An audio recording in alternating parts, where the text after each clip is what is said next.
Det skal handle om akkorder. Denne gang som 4 klange. Vi kender jo en akkord som en treklang, altså 3 toner, der bliver spillet samtidig, er en akkord, og hvor det nederste interval afgør, om det er dur eller mol. Hvis det er en stor terts, der er forneden, så er det en dur-akkord. Hvis det er en lille terts, der er forneden, så er det en mol-akkord. Nu udvider vi den her treklang til en 4-klang, det vil sige, der kommer en tone mere på.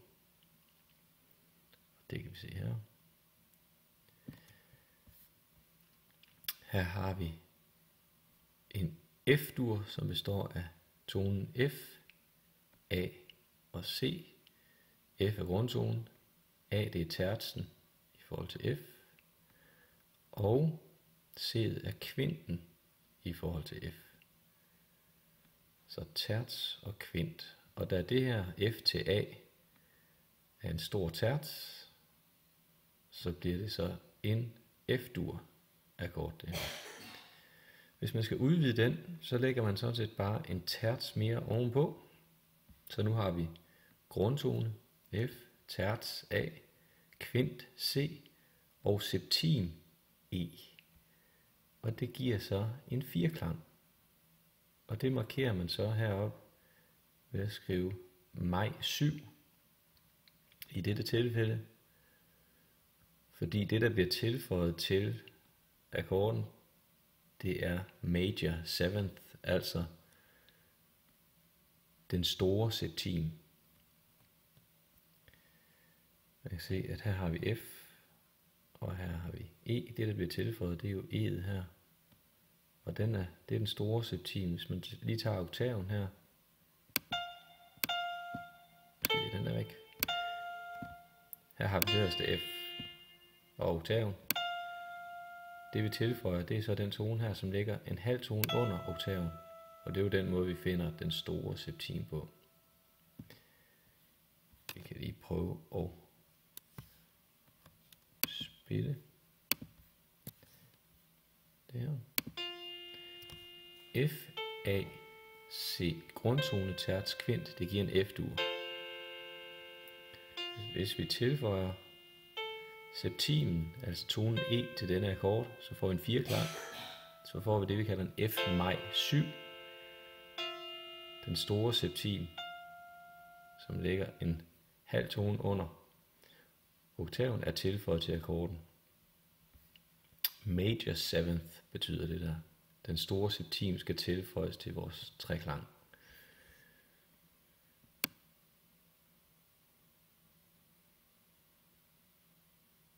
Det her.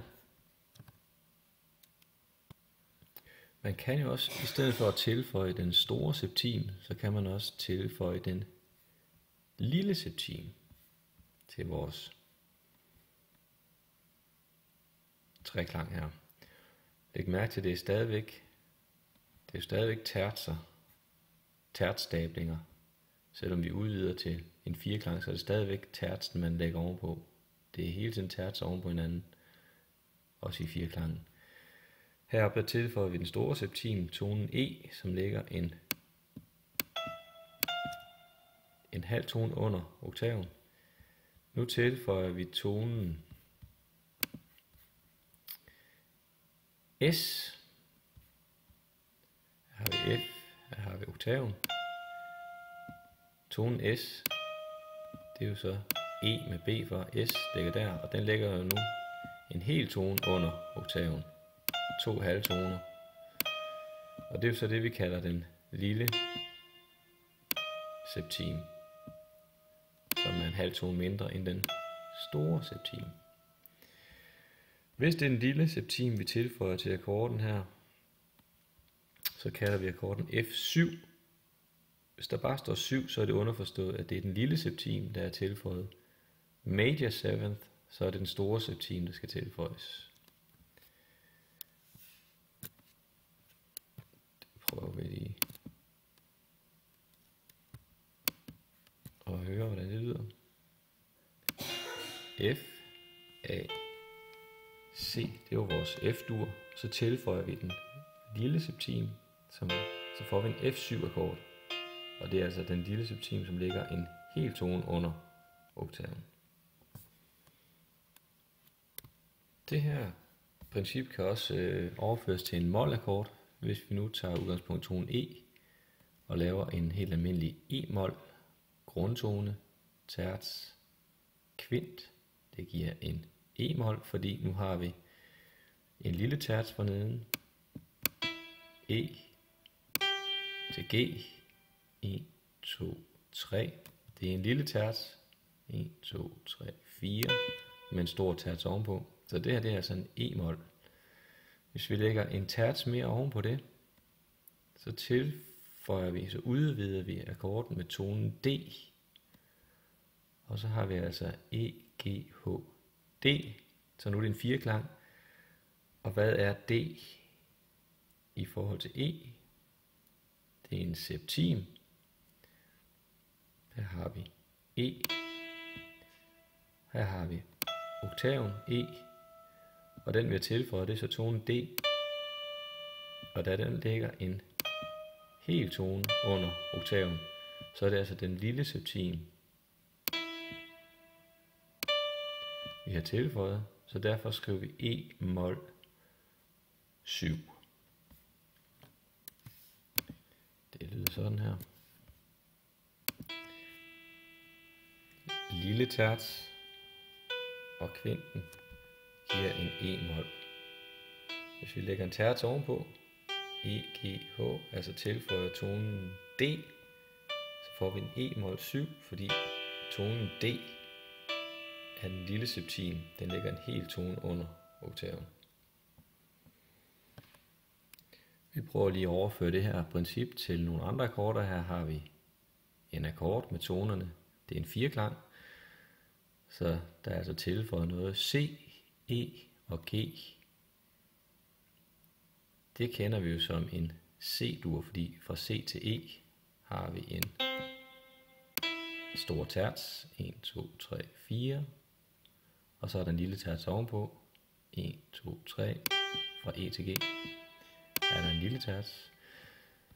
Så det er jo en C-dur, det her. Men så er der tilføjet der er lagt en terts ovenpå, nemlig tonen H. Og hvad er det så for en akkord, vi får her? Hvad er tonen H i forhold til C? Her har vi C, her har vi H. C, oktaven C, og her har vi H. Er det så den store eller den lille septim, der er lagt ovenpå? Det er jo den store, fordi den ligger en halv tone under oktaven. Så hvad skal vi kalde den her akkord?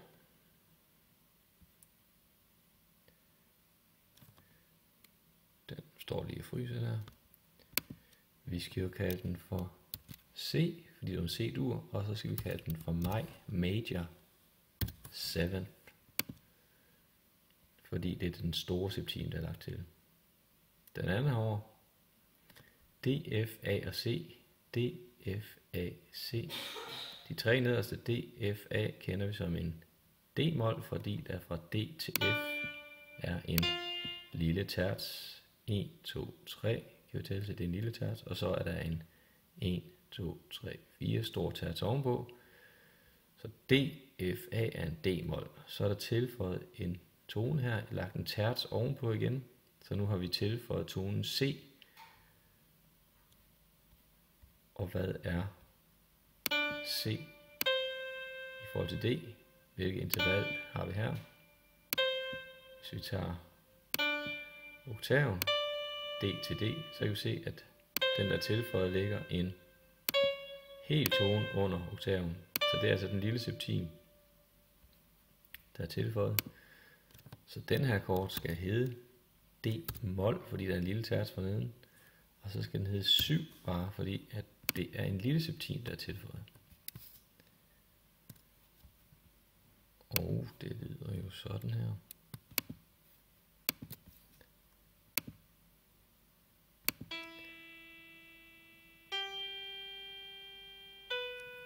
Det var ikke rigtigt. Vi prøver lige igen. Okay, den der, og så spiller vi. C, maj, lige ved at C, E, stor terts, med en lille terts ovenpå. Det er altså en C-dur med en tilføjet septim, og det er den store septim, så derfor major 7th. D,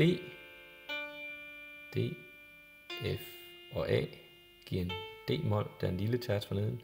Vi tilføjer en terts mere, og det er den lille septim, fordi den ligger en hel tone under oktaven. Så det er en mol 7.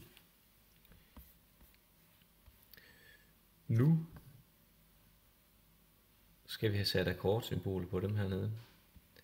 Og vi kender jo den der. Det var en C, maj 7, den har vi lige haft. Den næste har vi også lige haft. Det var en D, mol 7.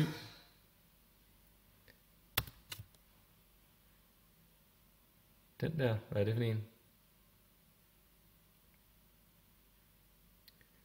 Det kan I lige prøve at tænke over. Og den der.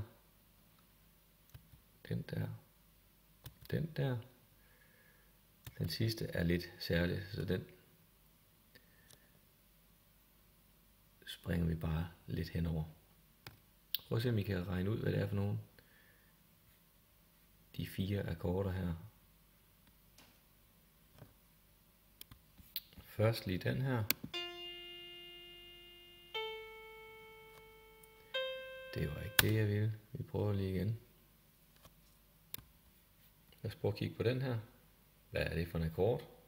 Tonerne er her. Treklangen nederst her. Er det en mol, eller er det en dur?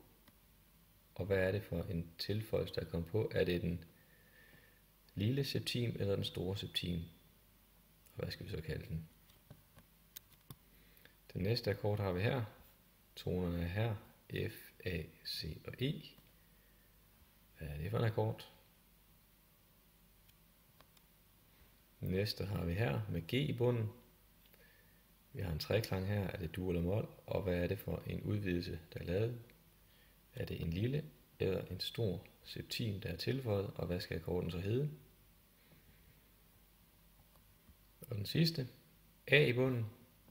A, C, E og G. Hvad hedder den akkord? Jamen det var jo fuldstændig rigtigt. Den her er jo en mol, E-mol, fordi vi har en lille terts forneden, med en stor terts ovenpå, og så er der tilføjet tonen D, som ligger en hel tone under oktaven. Så det vil sige, det er den lille septim, derfor hedder den E-mol 7. Den her har vi jo faktisk haft før. Det er jo vores F maj 7, en F dur, der er en stor terts, kvint, og så er der tilføjet den store septim major 7th, som ligger en halv tone under oktaven her. F og F og en halv tone under E. G7, det er en G-dur. G, H, D, stor terts, og så er der tilføjet det lave 7. trin, som ligger en hel tone under oktaven her. Så derfor skriver vi bare G7, ikke noget med major 7th her. Den sidste A-mol 7, fordi vi har A og C, det er en lille terts, kvinten, og så tilføjer vi det lave 7. trin. Her har vi oktaven, tonen A, en hel tone under, så derfor A-mol 7. Til næste blok i musik vil jeg gerne have, I prøver at forklare, hvorfor den her akkord hedder en H-mol 7 B5. Hvorfor hedder den H-mol 7 B5? Prøv at komme med en logisk forklaring på det. Det var alt med 4 klange. Det er jo altså bare en akkord. Det er stadigvæk tertser oven på hinanden. Akkorden er bare udvidet med en 7'er, en septim, og den kan så enten være stor, major eller lille, og så skriver du bare med et 7-tal.